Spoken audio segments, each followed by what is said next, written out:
మాఘ పౌర్ణమికి చాలా శక్తివంతమైన ప్రత్యేకత ఉందని స్కాంద పురాణంలో చెప్పారు.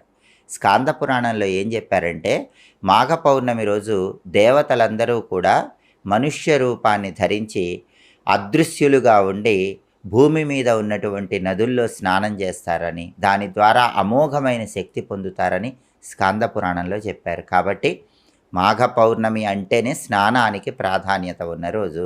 అసలు మాఘ పౌర్ణమి రోజు ఎలా స్నానం చేస్తే ఎంత అద్భుత ఫలితాలు కలుగుతాయో కూడా స్కాంద పురాణంలో చెప్పారు. ఎవరైనా మాఘ పౌర్ణమి రోజు వేడి నీళ్లతో ఒక్కసారి స్నానం చేస్తే 6 సంవత్సరాల పాటు ప్రతిరోజు స్నానం చేసిన ఫలితం కలుగుతుంది. అలాగే మాఘ పౌర్ణమి రోజు బావి నీళ్లతో స్నానం చేస్తే 12 సంవత్సరాల పాటు ప్రతిరోజు బావి నీళ్లతో స్నానం చేసిన ఫలితం కలుగుతుంది. అలాగే చెరువులో ఒక్కసారి స్నానం చేస్తే మాఘ పౌర్ణమి రోజు 24 సంవత్సరాల పాటు ప్రతిరోజు చెరువులో స్నానం చేసిన ఫలితం